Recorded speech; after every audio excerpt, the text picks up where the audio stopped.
बर' माहारिनिफ्राय असमिया जोबोद मोनसे popular serial बेहरबारि outpost बेवहाय गोबाव सम एक्टिं खालामनानै सारा आसाम नाङैनो बयजोंबो मिथिजानो हानाय मोनसे मोजां मोनसे मुं मोननो हानाय फैलाव बसुमतारिया बावैसो रुंसारि जालांदों आरो बिथांखौ दिनै जों बयबो बिथांनि सादुनि सानाव बिबार बावनो थाखाय नुजाफैदों।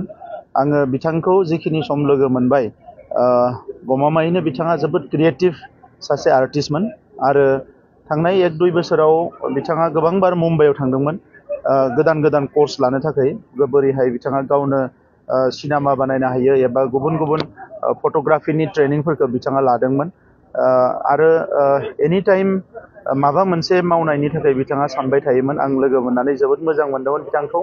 नाथाय अबंलावरिनि साननायखौ रावबो एंगारनो हाया। दा बे हिसाबै बिथाङा 1-2 बोसोरनिफ्राय एफा एफा बेराम जादोंमोन नाथाय हरखाबै बिथाङा रुंसारि जालांबाय।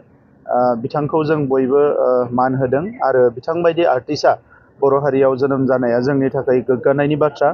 फैबाय थानाय समाव बिथांनि न'खर बिथांजों लोगोसे माखासे जोंहा आर्टिस्टफोर दङ। कक्लाबारि ओनसोलावबो गोबां आर्टिस्टफोर दङ। जोंनि MCLA बयबो लोगो नांनानै बिथांनि मुंखौ अरायसम गोजोर खालामनानै दोननो थाखाय माबा मोनसे मोजां सिन्था खालामनाय जागोन जाहाथे फैलाव बसुमतारिया आसामनि मोनसे सिरियालाव बिथाङा खामानि मावनानै बर' हारिखौ सारा आसामाव मिथिजानाय मोनसे थासारियाव लाबोनो हादों। दा बे हिसाबै बिथांखौ अरायसम जोङो सिबिलांबाय थानो थाखाय माखासे इनिसियेटिभफोरखौ लानाय जागोन। आङो बिथांनि न'खरनि बिथांनि अनजालि बिसि बिथांनि अनजालु फिसाला बिहामजो आरो जेसेबां सोद्रोमा दङ बिदा दङ बिबाजै दङ गासैनिसिमबो आंनि गोसो गोरबोनिफ्राय अननाय आरो सिबिनायखौ आङो बावहरदों।